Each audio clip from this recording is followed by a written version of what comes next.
بسم اللہ الرحمن الرحیم۔ عزیزان گرامی، یہ اہل تشیع حضرات کا معتبر ترین کتاب ہے،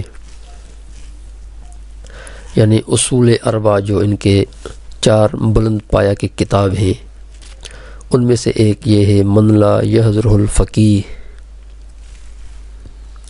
شیخ صدوق کی۔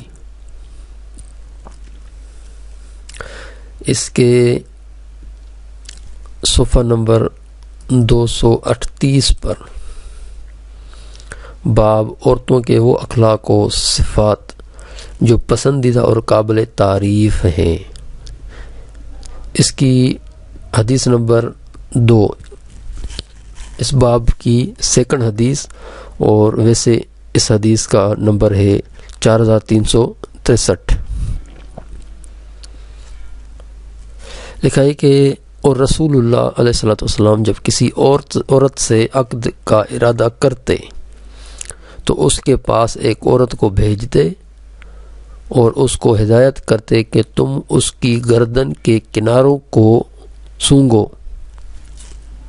اگر اس کی گردن کا کنارہ طیب ہے تو اس کی خوشبو بھی طیب ہے، اور اگر اس کے پاؤں کی 2 ہڈیوں کے جوڑ گداز اور پرگوشت ہیں تو اس کی فرج بھی معاذ اللہ۔ فرج آپ کو پتہ ہے کہ کس کو کہتے ہیں؟ عورت کی شرمگاہ کو کہتے ہیں، معاذ اللہ۔ یہ رسول اللہ علیہ الصلوۃ والسلام کی کھلی گستاخی ہے۔ اہل تشیع حضرات کی معتبر ترین کتابوں میں سے ایک کتاب ہے، اور شیخ صدوق یہ بہت بڑا علامہ ہے اہل تشیع حضرات کا۔ اس روایت پر مترجم اور خود مصنف شیخ صدوق نے کوئی بھی کلام نہیں کیا، بلکہ اس کی تفصیل بیان کی ہے یہ ساری، اور آخر میں یہ لکھا بھی ہے شرمگاہ، اور ان کو شرم آتی بھی نہیں، رسول اللہ علیہ الصلوۃ والسلام کی گستاخی کرتے اور اہل بیت اطہار کی گستاخی کرتے وقت۔